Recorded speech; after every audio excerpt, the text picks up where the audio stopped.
Back at Wickhammon, geophys are ready to reveal the first ever picture of this village's long-lost church. I mean, it's not a clear footprint of a church, Oh, yeah. but I mean, there's definitely a building here. And it looks to me as if there's lots of rubble over there. Yes. I mean, do you think you can find the division between the nave and the chancel? Yeah. Hang on, that's which bit's what? The chancel's the eastern bit with the altar in. Yeah. And then there's usually an arch, and there's a bigger bit, the nave, for the congregation. Yeah.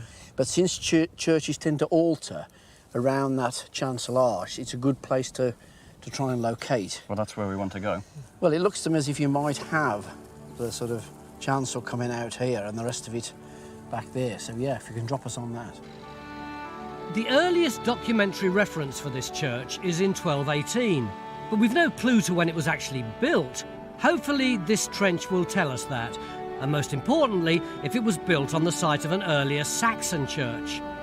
A church was an essential part of any medieval or Saxon manor. Richard, if I was a lord of the manor here in the Middle Ages, how would I have gone about getting a church built? Would I have to ask anybody? You just ask permission from the bishop just to get, you know, a permission to actually have a place of worship. But then after that, you can do what you like. And how would I have gone about getting a design together? Depends how much money you've got. If you've got lots of money, you can get the best masons in the country. They could build you a church, no matter what size it is, to the latest styles. If you're just using a local chap, then he would just use the local design of church, and that could be quite conservative in design. In Wickdeave, the church and manor house still exist today, although both were completely rebuilt in the 17th century. What we're looking for in Warren Field is evidence of where the earliest villagers lived. And Phil's keeping his eyes peeled for even the smallest bit of evidence. Oh, Helen. You got something? Oh, wow. I can't believe you spotted that. Oh, that's better. Look at that. Like a little pin, isn't it? It's absolutely minute, or a lace end. Oh, yes. Look at that. Isn't that Is beautiful? that well spotted, Phil? Done. That's amazing. It is. It's a lace end.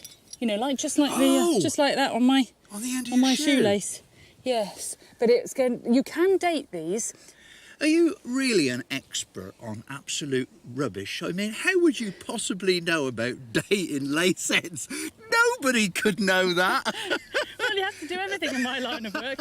And there are plenty of other metal finds that have survived surprisingly well. There's a few nice ones. 17th century royal farthing token, 18th century halfpenny from Ireland, but this one's the best.